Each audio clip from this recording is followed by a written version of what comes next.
Welcome to MegaBucks Radio.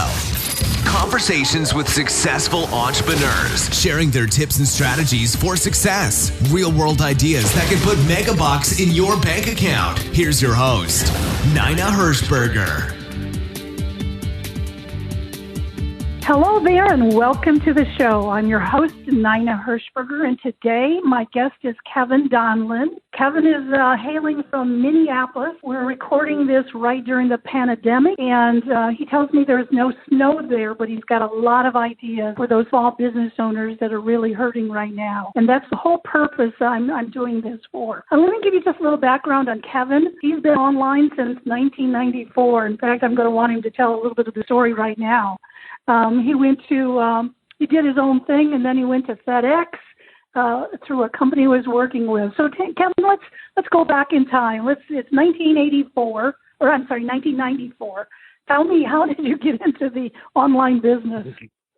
Well, first of all, thanks for having me today, Nat. I'm really excited to exchange ideas. I think I've got 7 ideas to share, and between you and me, we'll probably turn them into 14. So I'm very excited to get going. So, I was standing in a bookstore in Tokyo where I worked. It was May of 1994, and I read a PC magazine talking about this thing called the Internet, and it was this thing, and it was worldwide. And I go, well, I got to get back to America and get myself a computer. So I, finished my job where I was working in Tokyo, repatriated to the States, got online in the summer of 94, learned about Usenet, which was a series of bulletin boards where you could post, questions. It was sort of like Craigslist. And I will give you the Reader's Digest version. I decided to give away, articles, and then at the end offer, to learn more, send an email to me. And my email address, I believe, was kmd@netcom.ix.com. It was Netcom was my internet service provider. So I gave you an article, send me in, it was about how to find a job on the internet. So if you sent me an email, I sent you a sales letter by email. And I think I retailed it for all of $10. I was just an idiot. I had no back end, no upsell. I was just trying to see if I could make, beer money. And I sold several $100s worth of a free a report. I guess you'd call it an ebook now, but it was a text file. And I simply collected information on how to find a job on the internet. And I sent it to people, got no refunds. You had to pay by check, however, because it was 1994. There was no PayPal. There was no authorized.net. You sent me a check, and I didn't even wait for the check to clear. I was trusting, and you had to write your email address on the memo line. So whatever email address they wrote, I emailed them the report the same day, the ebook rather, and that was e-commerce. And it was like about November of 1994. And then I was hired by a Marcom agency here in Minneapolis. Our client FedEx had this thing called a website. They needed help with it. So I was their webmaster, a content webmaster from 1995 to 1998. And I started out answering 5 emails a day from customers. We ended up at the end answering over 1,000 a day. I had 2 people working full-time under me, just managing the customer service emails for FedEx. So I just was learning. I liken it to being a mechanic to the Wright brothers, because my client at FedEx, his name was Robert Hamilton. He was a true visionary. He put their website online.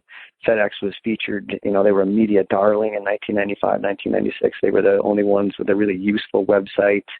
And actually, before there was Yahoo, there were these things called like Alta Vista was the search engine. There was actually an Internet Yellow Pages for several years. I don't know if you remember that, but there were so few websites that they printed the website addresses in a book.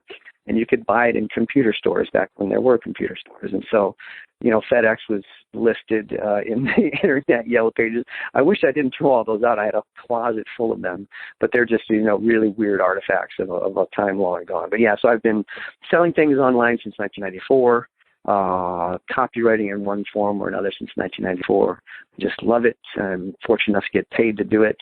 And I'm happy to share, any good ideas I can come up with today with you and your listeners. Oh, that sounds great. So let's get right into that. So I know you said you have 7. So what's number 1? Well, number 1 is simple. Well, a lot of this is simple, but it's not being done. Over-communicate with a relevant message to your prospects, your clients, and the world. This should be a no-brainer, but it's really not. How many weeks are we into this crisis now? And it seems like it's like 2 or 3 here in America. Maybe it's 4. Yep. I'm seeing, and you are too, offer after offer after offer, whether it's LinkedIn, Facebook, or my email inbox. It's just stale. It could have been written 6 months ago. People are saying that there are a lot of businesses, too many, saying nothing at all about the current crisis. They're just continuing to run the same old ads. You look tone deaf when you do this and utterly incompetent. I can't trust you now when things are awful. Why would I give you my money later when things get better? So just be relevant with your message. Don't make predictions like IT bills, because nobody knows how this is going to end, but do give information that you know is going to be true today, tomorrow, and next week. So I guess with your communication strategy, use the Hippocratic oath, which is first do no harm. Just be giving people information they could use to help themselves today. Now, in my business, I'm posting about 3 times a day on LinkedIn, for example. I'm selling nothing overtly. I'm giving encouragement to people. I'm sharing health tips, for example. It has nothing to do with marketing. But I'm watching what gets interacted with, what people share and like, and what they ignore. And so this is kind of a living laboratory because, the whole apple cart's been upset. We don't know what people are thinking. We do know that they're scared. We do know that people want encouragement and reassurance. And so I'm posting a variety of things on LinkedIn, and I'm just seeing what's getting the most interaction. And those are going to be future newsletter articles, for example, of the stuff that I know people like. And I just turned one post from last week into a Facebook ad. I had my designer put together a really cool, very visible graphic to illustrate a breathing exercise. It's called box breathing. And the Navy SEALs have used it for years and other top performers. Turns out it calms you pretty much instantly. And so I called it, I think the headline I used was Coronavirus Self-Care for Entrepreneurs. That got the most interaction of anything by far that I posted on LinkedIn. So I turned into a Facebook ad. It's got over 30 odd shares in just a few days. I'm paying very, very little per click. It's getting interacted with, shared around. I'm building an audience that I can go back to later. So, and it's because I'm being very relevant. And I'm not saying, click here to learn more, click here to schedule a free consultation. My call to action at the end of that was, my best to you and yours. It's like a Christmas card, for example. So I'm being relevant. I'm communicating very often on LinkedIn, and I'm sending emails almost every day to my list that are just encouraging people. So number one is to just be relevant and just be out there. Don't hide under a rock. So I've seen some people, they've just gone missing, and they're just showing up now, again, 2 to 3 weeks into this with something relevant. They've been flat-footed for weeks, and there's just that's just not going to help you. So that's number one. I just interviewed a guy who has a carpet cleaning business the other day, and what he's sending out to his list and to his is ideas for fun things to do with your kids at home. Mm-hmm. Little things, totally different. Nothing about carpet cleaning, and of course, no offer, no sales pitch, no anything. Just give value to that. So that's a great idea. I'm interested. Are you finding more traction in LinkedIn? Is that why you seem to be talking about LinkedIn versus Facebook? I've always preferred LinkedIn myself. I'm a simple person. I don't go into complexity. I know a lot of people preach complexity. You certainly should have a complex back end and sophisticated marketing systems. But I've got people who run Facebook ads for me off and on, but it's just not a place where my prospects are much of the time. For me, LinkedIn is just more relevant to my prospects who are entrepreneurs of businesses typically doing $1 million or more in revenue. Not a lot of those people are spending a lot of time on Facebook. That's just my personal preference. But by all means, if you've got a robust Facebook presence, go there. Wherever you're good on social media, Instagram, where I'm not, play where you're good. And that's where you can be over-communicating, and that's where you can be relevant. Well, and play where you're good, but also play where your prospects are, I suppose, too. Bingo. Yeah. You fish where the fish are, right? So, that's in my fisher on LinkedIn. Okay. All right, let's go to number 2. So number 2, you've heard this before, it was kind of a nice phrase for years, retention is the new acquisition. Well, absolutely now more than ever, retention is the new acquisition. It may be the only acquisition. So really do whatever you can to retain the clients or customers you have now. Because when you lose one, boy, you're going to have to work, to get 1 or 2 more to replace them. So there's a great book by a guy by the name of Brian Kurtz, and it's kind of my strategy for retention. His book is called Over Deliver. And so that's my strategy. It's my motto. If I have any free time, if I'm sitting eating a sandwich or walking my dog, I'm just thinking, how can I over-deliver? How can I over-deliver to my current clients and the prospects who may one day become clients. So very simple example. I'm asking all my copywriting clients, and I have for over a week, how can I help you? This is a very simple email. How can I help you? What are you working on? What's bugging you? How can I help you? And I had one client of mine. She owns 3 dry cleaners near Boston. And I'm working on a completely different project. But I said, separately to all that, how can I help you? She needed an email to send her customers to reassure them that her doors were open and that everything was okay. And so I said, fine, I'll write you the email. And her English is not terribly good. She's not a writer, and that's not a sin. It's just a fact. And so I said, I'll write it for you. I did it overnight. I did it really fast. I did it for free. And I just wrote a little message to her subscribers, her members. And I said, have you ever told them that you're a mother when you've got 2 kids? This goes back to Vance Morris, who was, giving tips to people who've got kids at home. And she said, no, I've never said that. I said, well, we're going to say it in this email. So my email was like, as a mother, I know you're probably going through a lot at home.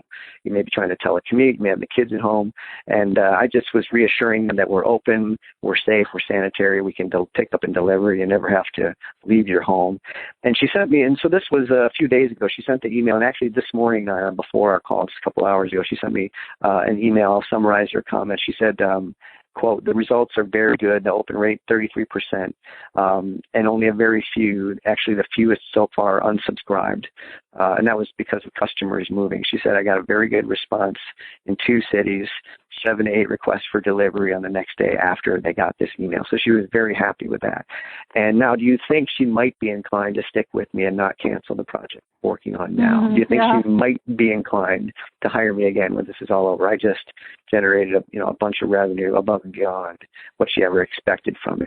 And I hadn't really delivered the other parts of the project that she hired me for. So that's an easy example. Just if I ask, and you can't know unless you ask, how can I help you? She told me, I helped her, and now she's really, really happy. So that's something that anybody can do this minute today, after you finish this podcast. Well, the thing that'll bring us to mind there is she has a list. Mm-hmm. The saddest part is when I see business owners who don't have a list. Let me give you an example. Yeah. Mm-hmm. We live in a community. It's a 55 and older community, a Del Webb community. Last Saturday, there was a catering company. There's a park. There's about half a mile from our community. The catering company brought a truck, brought a grill, and had 500 meals that they actually cooked right there. That we all came, stayed in our car. They came and delivered the meals to us. But you know what? Never once did they ask for our email. Never once did they ask for nothing. No list. Yeah. No list. So, just the fact, is it because of you that she has a list? No, she already had a list, a good-sized list, and she's getting more sales, I know for a fact, than she sent me. Because you're always going to get just a quick email rule of thumb. You'll get about 50% of your open rate in the first hour. And about, so whatever you get in hour 1 is going to be your total open rate over the length of and that can go back and forth. That's a rule of thumb. And 2, if you get 7 to 8 orders the next day, you're probably getting another 7 to 8, between 4 and 8 over the next coming week or so. So the results will keep coming in for her. But she built that list. Yeah, it's a shame, that the caterer, gosh, you just feel for. I know for a fact that there's a very new restaurant near my house that's probably going to just shutter. Because they had a bad location, bad signage out front. They just assumed people would find them. It's just a classic build it and they will come. It's a great restaurant. They have the best service, really good food. But those poor souls, I can tell you, they are not out, list building. They're not doing joint ventures. They're just probably shuttered. And they'll never open again. And so, you got to be list building. Anything that you can do. Now you have to play within the rules. So, people are really wary of even handling paper because the virus can live on paper apparently for 3, 4, 5 days. And so if you go up to every car and knock on the window and say, can we want to sign our guest book, it may not fly. But they certainly could have. Did they give you bags or something? Napkins? it was not a napkin or something, but yes, it was like, in a case that was a carry-out thing. They could have put something on the top of it. Exactly. Little stickers that said, to learn about bingo. Yep. Visit our website or Twitter or Instagram. We'll tell you when we're coming back. Would you like to know when you can get another meal? Who wouldn't say yes to that? So you can, follow us on Instagram, or even better, text, meet to 9567, and then bam, they've got you. So a text offer on the bag, or visit our that would have been best, because you'd get, text offers like that. You'd get like 90% of the people. So yeah, they missed the boat. I hope they're listening to your podcast.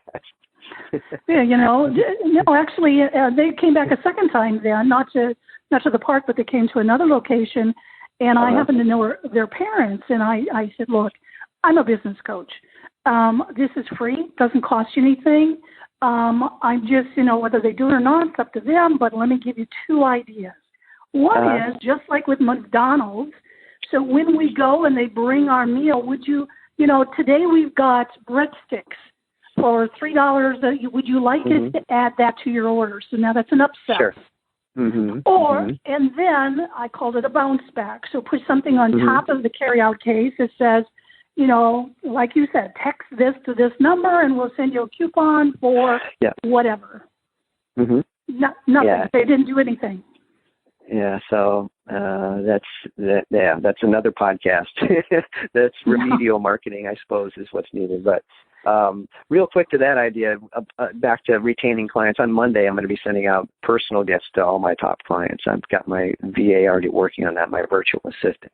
So personal gifts to all my clients, something related to their college they went to, their favorite sports team. I've got all that data in my database. But that's another way I'm going to be retaining. So how many are you going to be sending out? About 3, 4, 5. These are my high-level retention retainer clients. Yeah, it's not 50. But you better believe, I know what they've received before. I know what they like. I've got one client, I sent him Omaha steaks once, and he politely said, I'm a vegan. But my daughter liked it, so I said, okay, no more steaks for you. So he's going to get something different. But I know where all these people went to college, and that's an easy one. Anyone who's on LinkedIn, they're going to have their school, whether it's high school, college, or they're going to have some sort of an interest. And so I know where everybody went to college, and they get mugs, they get coasters, they get stuff from their college, and everyone just loves that sort of stuff. It's not hard to do. If it's personal, you've made the value like 5-10 times higher. So, a coffee mug from Michigan State University, where I went, that to me is worth like $100, and it could cost you 10. But like a nice coffee mug that says, world's greatest boss, that's worth $10 to me, because it's not. So this is a side tip, because this wasn't one of your 7, but it's a great tip. So that's related to retention. Yeah, I guess it's 2B. 2A was over deliver. 2B is give personal gifts. So yeah, you're right. So in other words, identify your top X number, whatever that is. You've identified 3 to 5. I know who matters. Yeah, you know who matters. So whatever that number is, I always say identify your top ones, but also identify the top ones you'd like to have. Exactly. So they can, and I don't know if this is a woman thing or what. If you sent me a mug from my university, I wouldn't like that. But I'm sitting here hanging on to some charms that say, believe, protected, miracle. So right now, those kind of things could be really cool to send to somebody. Sure. On a keychain. So it could be a man or a woman and stuff. But yeah, no, terrific. Yeah, so what's number 3? So number 3, it's really just offer value first and foremost. Create value. As entrepreneurs, we only get paid when we create value for others. If we don't create value in the marketplace, we go out of business and we have to take a job working at Home Depot or wherever. So, offer value, create value first. This is kind of, in the old days, and it's still relevant, but we would talk about educational marketing. Tell people how to make an intelligent buying decision. Give them information. Chet Holmes is really good at this with his book, The Ultimate Sales Machine. If you can set the buying criteria by showing people what to look for, how to be smart consumers, you'll probably get them. I'm going to say that in this time, maybe we want to emphasize encouraging marketing instead of educational marketing. Just be encouraging to people, because again, I'm using LinkedIn as a reference because I'm there all the time. I'm seeing people, like when the jobs report came out yesterday, 3 million jobless claims. One guy posted, "Get ready for the S storm is going to hit. The S is hitting the fan, and OMG, this is awful. This is the worst ever." I don't want to see that. For crying out loud, I don't want to see this Chicken Little stuff. Yeah, it's bad. I don't need to be told. And don't be political. Someone on Facebook was sharing, this message from a doctor in the ER, and it was, as bad as you would think it is. And at the very end, it said, and if you voted for Trump, who's, helping to kill us all, I hate you with every fiber of my being. And you don't have to like Trump, but I don't need to be hearing hatred from a doctor. I just lose a little respect for doctors because of you, even though that's not the case. So it's just, don't be emotional, don't be political, don't be a doomsayer. Just encourage people, crying out loud, and resist the urge to sell overtly or put strings on your freebies. I'm just giving away stuff. I'm giving away health postings, tips on, relaxation, stress reduction, and I'm also giving out success stories like I'm doing here with you. The same stuff that, we're talking about, I've written about several of these. So that's why I can talk and talk and talk. And so I'm just giving people examples of stuff that's working. Well, by doing that, I'm giving them hope. And they're going to want to listen to me right now, because who wants to listen to another talking head, with doomsaying stuff? That's just, don't do it. So I saw one guy, he made an offer to his email list. I'm on it. And it was this fabulous resource worth like $20,000, and it's free. He made a big point out of it. I'm giving it to you. And all you have to do to get it is to go here and schedule a client consultation or whatever. It's a sales pitch. Everyone and their dog knows that's a sales pitch, for crying out loud. So, immediately I just go, you nitwit, you muppet. And so I lost respect for this guy. And, no, there is a catch. I've got to get on the phone with one of your sales guys. If you're going to do that, give away the $20,000 resource first, for example, because that would be extraordinary. And right now we're in the middle of extraordinary times. So it's perfectly valid, and it's going to get attention. It's going to get passed around. And then at the end, you can have a soft offer. If you like that, we'd like to help make this relevant for you. We'll answer your questions. There's no sales pitch. There's no obligation. It's just a friendly conversation, because everything's changed right now. We want to help you make sense of this. Right, I just wrote the call to action there, and you can write an even better one, I'm sure, because I know what a good copywriter you are. So the point is, if you're going to give value, don't put any strings on it at all. It's just really stupid. You look like a jackass. I know I'm getting my danders up a bit, my hackles. It just ticks me off that people just want to put strings on stuff. So I have a client, Steve Adams. He's CEO of Tiger Neuroscience.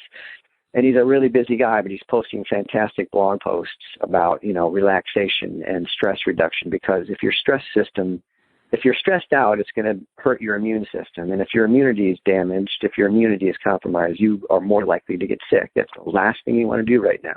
So Steve is really helping a lot of people out with some really good resources. Full disclosure, I'm an investor in this company, but I have to say that, Steve's doing a great job. And so there are no strings. At the end, it says, if you'd like to talk to one of our team members, and it's not a sales call, just if you want questions or answers, we're making them available to you. That's the way to do it. Give that value first. And if they like it, then, make a soft offer. That's my recommendation. That's what I'm seeing is just, it's not going to piss people off, because you don't want to do that. Well, right now, I just, before this call, I had another call with one of my top clients, and I do a printed newsletter for them on a quarterly basis. I do all the design, all the writing, all the everything. And they said, right now what we'd like to do, and it's an 8-pager. Right now we'd like to increase that by 2 and 4 pages. How much would that cost? And I said, nothing more. It's my gift, not only to you, Bingo. but it's to those small business owners who I really want to, I'm not into making more money at this moment. It's giving back. It's giving that value like you're talking about. So it'll come back around. It'll come back around. We know it will. Yeah. I'm going to just diverge for a quick second here. The pharmaceutical company Merck, MERCK, they are famous for giving away their drugs. They gave away a drug that cured millions of people of something called river blindness, which is a horrific disease. And I believe they also gave stuff away in the 50s as well. River blindness drug was given away, I think, in the 90s. So the point is, this is a multi-billion-dollar company who gives away. They didn't say call for a free consultation and then we'll cure your river blindness, for crying out loud. They gave the drug away, and it came back to them. And Merck is like one of the only pharmaceutical companies that you could reasonably say is beloved, or at least admired, because that's part of their corporate strategy is to just give value where it's needed, and the money will come. So I'm echoing what you said. And so if I could just commandeer your interview for a minute, Nina, I wanted to tell you that you just anticipated tip number 4 when you just said the 2 pages are free, because tip number 4 is offer more value than you ever have before. And that's what you did. And so And that's so some ways to do this. It's not hard. Expand yes, you're gonna have to work harder, by the way, but you know what? You're probably not sleeping so much anyway, and it beats every hour you work and don't watch CNN or Fox. It's gonna add to your lifespan. Trust me. So offer more value than you ever have before. Examples of doing this: expand your hours, relax your cancellation policy. I have a client. They're called the Texas Baseball Ranch. Ron and Jill Woolforth. They're world famous. They have the very best pitching coaching place on earth, and they've relaxed their cancellation policies because some parents may just have to cancel in good conscience. They don't want to fly their kids to Texas. So, working together, we came up with a relaxation on the policy. You can just reschedule for later, no fees, right? So that's another thing you can do is eliminate unnecessary fees. I know Delta, I believe, and all the airlines are letting you cancel without the penalties. You can't get your money back, but you have a credit for a year. So eliminate unnecessary fees, expand your hours. And a big one that anyone can do, be flexible on pricing. Do not lower your prices, but yes, consider payment terms. And my last 2 clients that I got on the last 10 days, both were really hesitant for my fees. So I said, all right, and this is sales 101, anytime anyone says, ooh, I can't afford that. I said, well, if price wasn't an object, would you go with this? Would this make sense? And they said, of course, I really want this. I said, well, let's make it affordable. So you can't afford X. Well, what if we broke it down into 3 monthly installments of Y, 30, 60, 90 days apart, make it easy on your budget? Would that work for you? Both of them said yes. So I didn't lower my price. I simply gave them installments. And nice. That's what you got to think about doing. Anyone can do this. There's no one who can't. So the temptation is to have a sale, 70% off. No, because you've trained people to expect low prices from you. Yeah, so exactly. Just be flexible on your terms. And I'd much rather, just like with this newsletter, I'd much rather give it than give a discount. Mm-hmm. Mm-hmm. I'd rather, because, that is a gift as opposed to I'm cutting my prices. Exactly. So what's your next tip? So I got 3 more. Number 5 is be available. This is related to expand your hours, but it's a bit more in depth. I have a client, Dr. John Meese. He's founder of the Team Training Institute. He trains dentists on how to build better practices. And as everyone knows, nearly every dentist office in America is closed right now to anything but emergency procedures. And you can see this on Facebook. I saw an actual message. People are calling their dental offices, and the message on the machine starts with "We're closed," and they hang up because people want a root canal, today. They're in agony, and the message is "We're closed." Well, if they had listened longer, it might have said, "But if you have an emergency, you can dial the dentist," where people are hanging up before they get to that part. So when I mean be available, I'm talking to my clients on Saturdays and Sundays for the duration of this thing, and consider being available to them. But make it very clear to people who are calling in a panic, who are worried, in pain, they need help right away. Make sure your message tells them at the very beginning that you're available for them. So these dentists were scaring everybody away because their message in the first 5 seconds was "We're closed right now," even though they would have accepted you for emergency treatment. So Dr. Meese is training his members to change their voicemail greeting to, "If this is an emergency, here's the phone number of the dentist. Call his cell phone right now. Dr. Smith is at blah, blah, blah, blah, blah, blah." And then it would go on to, now, if this is not an emergency, please know that, we're closed except for emergency procedures. We expect to open in 3 weeks. We hope we do, but blah, blah, blah. So the important stuff was out front. It was available for the people who needed it. And this resulted in, from just one doctor that we know of, he did 15 emergency patients in 2 days after his office was closed. Now other doctors were not getting those 15 patients, and that's a full schedule. For anyone who knows dentistry, 15 procedures in 2 days. So it's because he was available, and in fact, his team was answering their phones. This is related to that. It wasn't just a good voicemail message, but during the day, his teams were answering the phones. So answer your phone. So that could be another tip. I suppose it could be. Right now. Yeah. Myself, I don't answer my phones. That's just the way I roll. And I haven't answered my phone since 1997. Even my fiance can't reach me unless she comes at me from 3 directions. But it's worth considering. You know, if your business is such that you can do rush jobs, consider answering your phones, or just make sure your phones are answered if at all humanly possible. Don't let it roll to voicemail. And if it does roll to voicemail, make sure, for the love of mud, that your message is relevant to the people who need it right now. So just review your voicemail messages, but answer your phone if you can. And it's all about being available to people. Well, that's a great tip. In fact, if that dentist still had some of their employees and they hadn't had to lay them off temporarily, I mean, what is that person doing at home? They could be answering live. Hi, this is Sue. Right. Thanks for calling. Exactly. What can we do for you today, or something, instead of saying we're closed. No, great idea. Right. Yeah. All right. Next tip. All right, a couple more to go. Number 6 is simply adapt, and this is a golden opportunity for all of us. This is an interview in itself, because adapt. Who are you?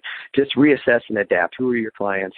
What are you selling? Where are you selling it? What are your prices? Review everything. But in this narrow sense, adapt means simply change your promotions, change your service offerings to work in today's environment. So you were talking earlier about the carpet cleaner. He's a friend of mine. His name is Vance Morris. And he told me, I don't know if he said anything in detail on your podcast, but he sent out an email. This is probably 2 weeks ago now, that the subject line was free toilet paper.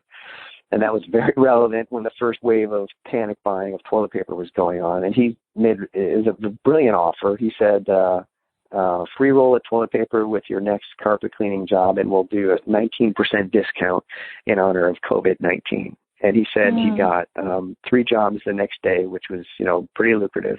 And I'm sure he got another 2 or 3 in the coming days. You're always going to get more after your first day. So that was an example of him adapting. He'd never had a free toilet paper offer. No one on earth has ever done it, probably. But he did. The other one was a really clever one. And this was sent to me by Darcy Juarez, another one of my clients. She saw on Facebook that there's a photographer. This is just so smart. So photographers, you got a photography studio, guess what? You're out of business for now. So she came up with something. She calls it porch portraits. She'll come to your house, stand out in front of your porch, never get closer than 6 feet to you, and take a picture of you and your loved ones on your porch during the lockdown. And it was being, passed all over Facebook, super clever. And it was like, this is a memory, you'll never forget, the coronavirus anyway. Why not, memorialize it, have it on as a picture. So porch portraits, I just thought that was brilliant. And that's an example of adapting your offer, fishing where the fish are. Everyone's at home. So you got to find a way to get there. And I just love the idea of porch portraits. I think if something comes out of this, one of the best things is to have multiple streams of income. Let's go back to a chiropractor concept. If all that chiropractor does is, adjustments, and didn't have any kind of supplements. I mean, they could have an immune building or boosting supplement package that they could sell online, right? They could be that. I mean, that would be a hot ticket. In fact, I have a very good friend, a good client, who has a vitamin shop, and they are selling twice the amount of any of the biggest days that he's ever had. Twice.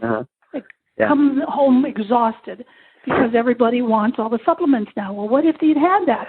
What if that's what you ended up transitioning to? Sure. And that's, Real quick, I've got 2 other stories. You just made me remember them. I have a friend who's a personal trainer. He's always wanted to do more online stuff because when he's coaching people one-on-one, he's trading time for money.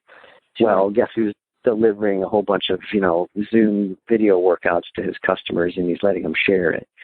He was also, I don't know if he could still do this. He's near Waco, Texas, but I was telling him that he should have social distancing workouts and have people, spray paint little circles in the park, have a boot camp out there, 6-foot circles. You stay in your circle the whole time and don't go near anybody. I don't think he did anything with that because things are changing so fast. But yeah, go online with your stuff. And darn it, I've just forgotten the other one. Maybe it'll come to me, but again, adapt your offering and go, this is the other one. It's a tutor. One of my new clients, he's a tutor, and he used to meet people mostly in the home, and just luckily he started transitioning to video about last year or so. Well, guess who's so busy that he has to hire tutors? He's never had to hire staff. He's hiring people left and right. And his clients are wealthy people in Silicon Valley. They can afford this. And I'm writing postcards that are going out. And I'm working from memory here, but the headline is how to educate your children at home without losing your sanity. And it was really easy. I'm a parent, and I've got teenage daughters here, and I know what insanity is, believe me. And I found a news story in the Financial Times, and there was a little poll quote that said, "Parents are losing their minds." And so I made that a prominent, sub-headline on the postcard. And we're just starting to mail it next week, actually. But I already revised his website with a similar message, and he's just never been so busy. He can't keep up with the demand because he's a video tutor. Yeah, he's a video tutor. Well, what if you were a teacher? Exactly. My son-in-law is an English teacher. What a great! I mean, I'll work with your student right now. Yeah, tell him that there's a booming market online. People are clamoring to do the video conferencing. You can do it as a Zoom video or what have you, go to webinar. But yeah, if you can deliver it by video, now's the time. And so this guy is going to have a very strong business. He's very, very good at what he does. He'll often tutor like two generations. Not two generations, 2 or 3 different siblings within a family for like 10 years. He's so good. So all these people he's getting now, he's going to keep, and his business is going to be strong for years to come. So he's adapting. So adapt is number 6. Does he think that there's going to be more homeschooling coming out of this? I would say that, well, I can't predict. I don't know. There is a need right now for kids to be educated at home because all the schooling is going to transition to distance learning because no one's going back to school this year. Sorry, not going to happen. Yeah. And whether it's, what he does is tutor people so they can he tutors kids to help them do their regular homework. So above and beyond what they're getting from their class, which is often going to be garbage, to be honest. I'm a former teacher, and they're just caught flat-footed. They've been given just a couple of weeks to start teaching entirely online. The quality's not going to be great. So there's going to be a booming market for tutors to fill in, the quality gap. And my client is just perfectly positioned. Well, and the beauty about it is it doesn't matter where they live. It could be anywhere in the world. No, that's great. Well, my son actually works for a heating and air conditioning controller company. Mm-hmm. So they manufacture things for the heating and air conditioning industry, and they're also a distributor of different things. Well, 5 years ago, he started working there as a videographer, taking videos and stuff, and he has parlayed that into an entire online training, digital delivery kind of thing. He's got this $25,000 studio now and stuff. Last night, so they're in the midst of their training. So last night, one of the companies they partner with to do training to these heating and air conditioning company guys is losing $500,000 a month because their model was to have all these heating and air conditioning guys fly in for their in-person training that they can't do right now. So that trainer from that company came to where my son works, and they delivered the training virtually online to 260 people last night. Wow. The most they'd ever had. And it was a 2-hour. It was free. So you would think free they would have bailed. They didn't. And of the 260 people, they even had 170 questions. So there was engagement even. And so here's the message, I think, personally, out of this whole thing. There are things going to be birthed and created that will literally explode and change entrepreneurs' lives if they become, if they focus on it, just like your tutor friend. I mean, it's brilliant. It's brilliant. Yeah. No, there's a lot. If you can just get through this, and we're giving the ideas now. I mean, I've just came up with another one. Right? I'm going to give you 8. So I'll give you number 7 and then number 8. Okay. Number 7, I just got it looking at my notes. Number 7 is gift certificates. Sell future products, future services. You can't deliver it now. Sell people gift certificates. I'll say $100 worth of stuff for $75. or, you come up with the offer. But if people can't buy from you now because it can't be physically delivered, give them a gift certificate or sell it at a discount in the future. You'll get cash flow coming in. Perfect example of this, I'm a customer of a company called the Ready Store. They sell really good, really reasonably priced freeze-dried food. I'm an amateur prepper, have been for years. And I was some of my food had been damaged in a flood, so I didn't replace it like a dummy. And so I needed some like 3 weeks ago, and I bought, X $100 worth of stuff. It's not going to get to me for like a month or two. But you know what? I would have paid for it even knowing it wasn't going to come right away because I just needed the stuff. And they actually had a sale on some stuff. So they did this without knowing. They discounted. They didn't tell me till I had shopped, until I had checked out, which kind of ticked me off. But, I'm back order on this after I had clicked the buy button. Not thrilled with that. However, I did get a really good price on stuff. They could have doubled or tripled the price. They did. So the lesson here is, sell future goods or services at a discount now so that you get cash flow now and you can survive until you can actually deliver that stuff. So come up with some sort of a discount or some sort of a scheme to sell stuff in the future at a discount. Call it a gift card, a voucher, whatever. But that's number 7 that I just thought of. Well, and gift cards are really good because they're, there's what's called breakage. Exactly. So let's say you sell $500 worth of gift cards. Well, maybe only $200 gets even actually redeemed. So not only do you get the cash now, it could be worth even more. So good. Okay, so you got one more for us, huh? One more, and I hope I haven't overshot our time frame here. No, we're good. We're good. Number 8 is never forget you can't run your business from the hospital. Right? Translated, this means take care of you, prioritize your health. Because I'm seeing people who are suffering, and it's totally unnecessary. They're depressed. They're just locked up in their office without getting outdoors. You need to do as much exercise as you can. Sleep is critical. It's never been more important. I'm getting 6-7 hours of sleep. I'm actually sleeping better the last week than I have in years, and I've never been under more stress. It's because I'm prioritizing my sleep. I'm actually doing all those things that we were told, right? I don't look at my cell phone for the last hour before I go to bed. We've all been told that. How many of us are actually freaking doing it? I am. And I can tell you, just last night, I slept 6 hours in a row. That has happened like once in the last year. And it happened 2 days ago, which was the other time I did it. And so sleep.